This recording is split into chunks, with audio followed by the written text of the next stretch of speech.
Good morning students. Today I will teach you science subject chapter 14 water. आप सभी को मालूम है वाटर हमारे लिए बहुत इंपॉर्टेंट है, तो उसके बारे में स्टडी करने जा रहे हैं हम चैप्टर 14 में.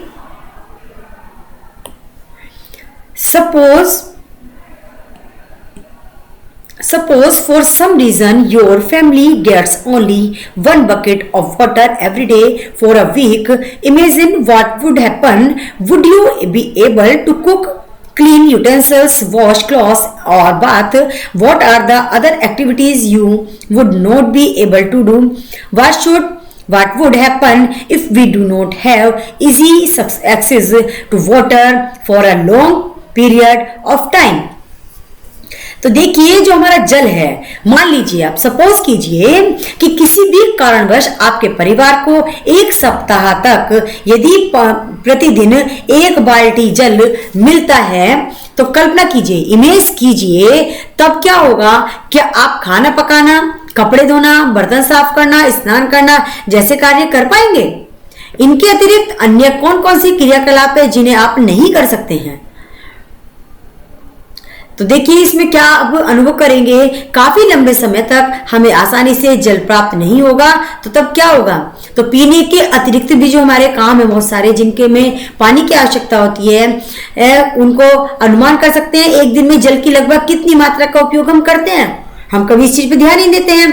तो आइए हम स्टडी करते हैं एक्टिविटी 14.1 में. एक्टिविटी 14.1 पर आ जाइए. How much water do we use? हम कितने जल का उपयोग करते हैं? List all the activities for which you use water in a day. Some activities are listed in table 14.1. Make a similar table in your notebook throughout the day. आप पूरे दिन की एक टेबल बनाइएगा और उसमें लिख सकते हैं कि भाई आपने कितना वॉशिंग में लगाया, कितना ड्रिंकिंग में लगाया, कितना यूटेंसिल वॉश करने में लगाया. हम इस तरह से अपने पानी का देख सकते हैं कि हम कितना पानी यूज कर रहे हैं. Now you have a rough idea as to how much water your family uses in a day. Can you estimate the amount of water used by you for personal cleanliness in a day? तो देखिए अब आप ये जान गए होंगे कि प्रतिदिन आपके परिवार में लगभग कितने जल का उपयोग होता है. इस जानकारी का उपयोग करके यह गणना कीजिए कि आपके परिवार को एक वर्ष में कितने जल की आवश्यकता होती है. आप जल की इस मात्रा को अपने परिवार के सदस्यों की संख्या से विभाजित कीजिएगा. यह आपके परिवार के एक सदस्य की एक वर्ष की जल की आवश्यकता का ज्ञान कराएगा.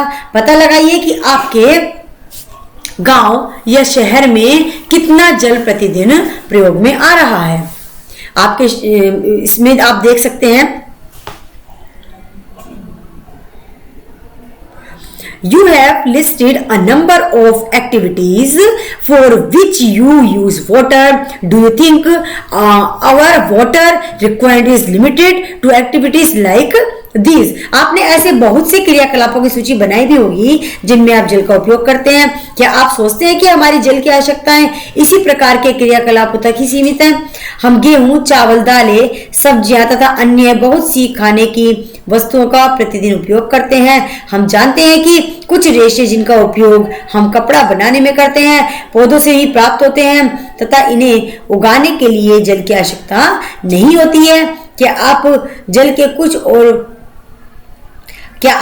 के कुछ और उपयोग सोच सकते हैं? हमारे उपयोग की लगभग सभी वस्तुओं के उत्पादन में जल का उपयोग किया जाता है. इससे जल का उपयोग केवल दैनिक कार्यों के लिए ही नहीं बल्कि बहुत सी वस्तुओं के उत्पादन के लिए भी होता है.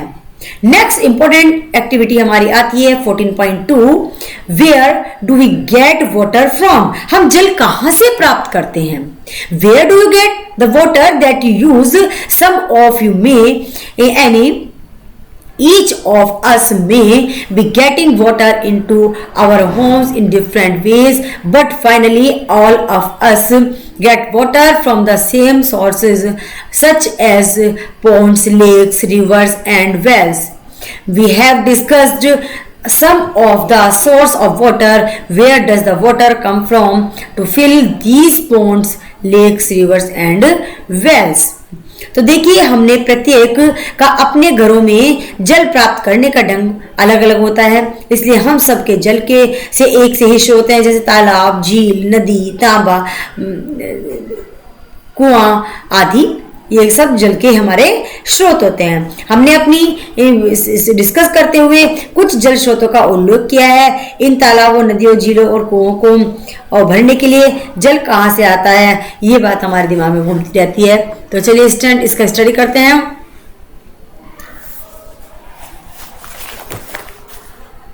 आप 14.3 में ये पिक्चर देख रहे हैं। Ocean cover the major part of the earth, यानी कि महासागर, ओशियन कहते हैं महासागर को, महासागरों ने पृथ्वी के भीतर भाग को घेर रखा है।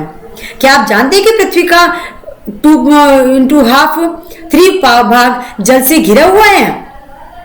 The water in the ocean and seas has been salted, dissolved in it. The water is saline, so it is not fit for drinking and other domestic, agriculture and industrial needs.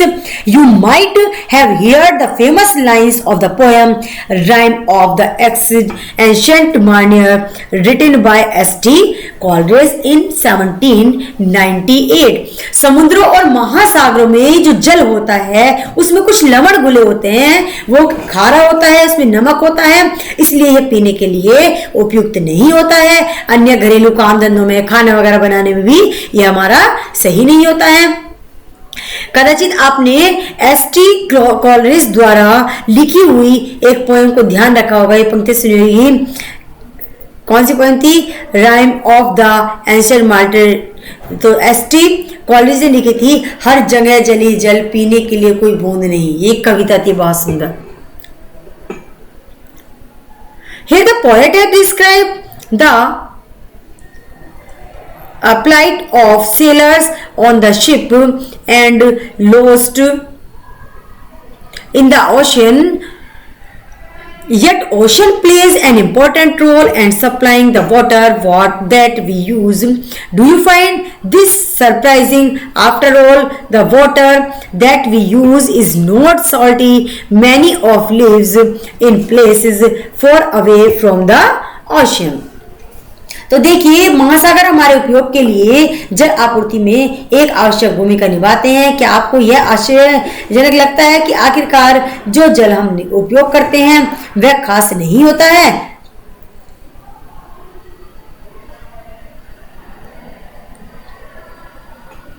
तो महासागरों का जल उन तालाबों,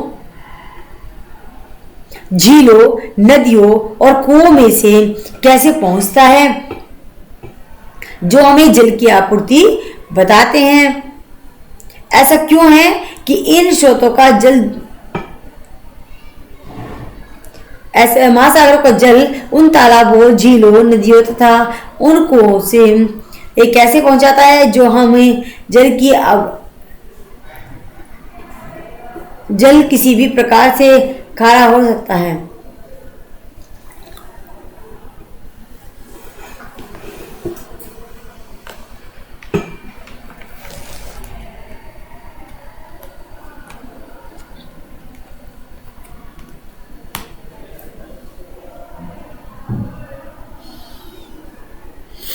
next important point आता है हमारा 14.3 water cycle. अब water cycle हमारा क्या है?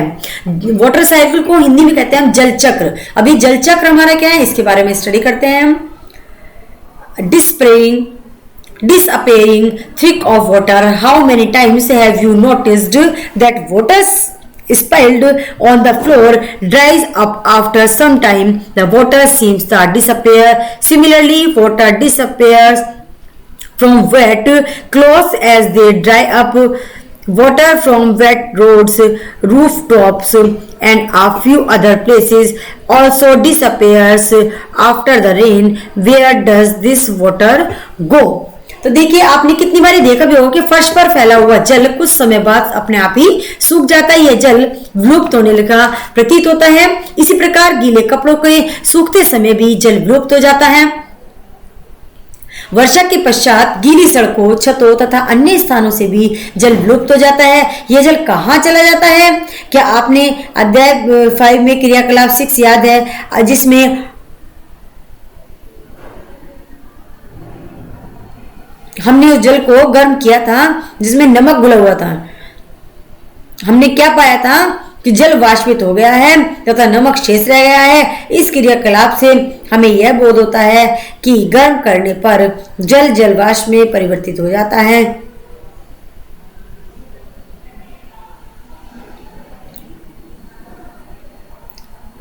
इस प्रकार बनी जल वाष्प वायु का एक भाग बन जाती है जिसे प्राय देखा नहीं जा सकता है। हमने यह भी देखा कि जल को गैसीय अवस्था में परिवर्तित करने के लिए उसे गर्म करना भी आवश्यक होता है।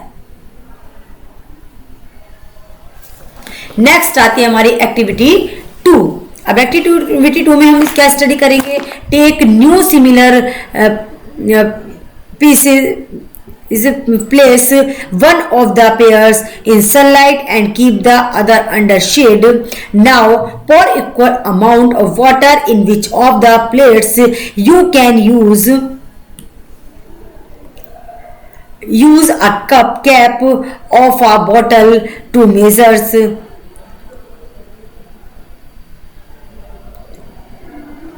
Observe the two plates after query. Does the water seems to disappear? From which plates does it disappear first?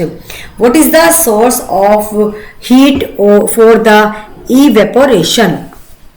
तो देखिए एक्टिविटी 2 में हम क्या देख रहे हैं। तो एक जैसी प्लेट लीजिएगा, एक प्लेट को सूर्य के प्रकाश में तथा दूसरी को छाया वाले स्थान पर रख दीजिएगा। आप ध्यान रखिएगा कोई भी चीज जो ग्रो करती है वो सूर्य के प्रकाश में करती है। अगर हम उस चीज को छाया में रख देते हैं तो उतनी ग्रोथ नहीं हो पाती उसकी जितनी इसकी होनी चाहिए थी।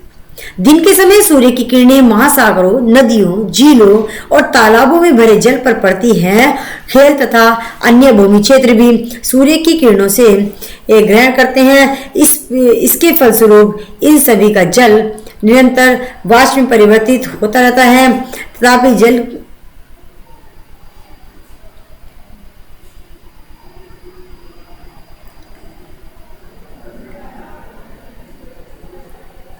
इन सभी का जल निरंतर वाच्य में परिवर्तित होता रहता है, तथापि जल में घुले लवण शेष रह जाते हैं।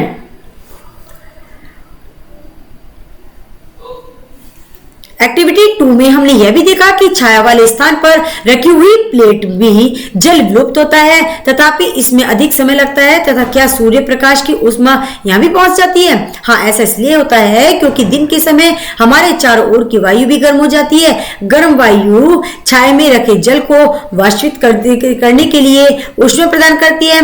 इस प्रकार जल के सभी खुले भागों पृष्ठों से वाष्पन की क्रिया होती रहती है। इसके फलस्वरूप वायु में जल वाष्प निरंतर मिलती रहती है, तथापि जल का वाष्पन एक धीमी प्रक्रिया होता है। यही कारण है कि जल से भरी किसी बाल्टी में जल की इस स्थिति को हम बहुत कम देख पाते हैं। सूर्य के प्रकाश में वाष्पन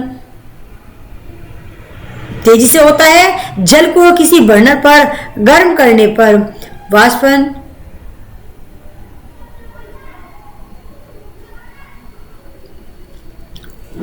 नेक्स्ट इंपॉर्टेंट पॉइंट आता है हमारा loss of water by plants. तो पौधों द्वारा जल की जो क्षति होती है उसके बारे में स्टडी करेंगे। लास्ट क्लास में आपने इस बारे में पढ़ा था। सभी पौधों को वृद्धि के लिए जल की आवश्यकता होती है। उनको हवा भी चाहिए, धूप भी चाहिए, इन सब की आवश्यकता होती है वृद्धि करने के लिए।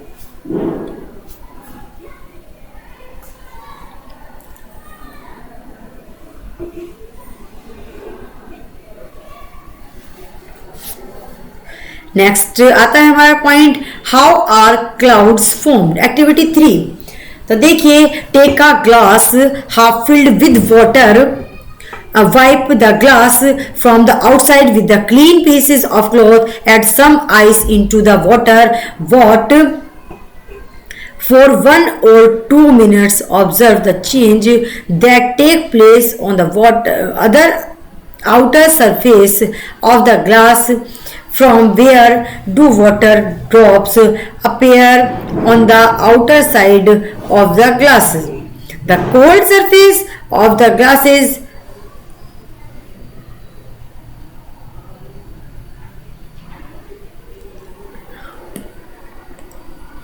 तो देखिए होता क्या है कि जल से आधा भरा ग्लास लिया आपने, ग्लास को बाहर से सूखे कपड़े से पोंछ दीजिए, जल में कुछ बर्फ डालिए या 1-2 मिनट के लिए प्रतीक्षा कीजिए। जल के बाहरी पृष्ठ में होने वाले परिवर्तनों का हम प्रेक्षण करेंगे।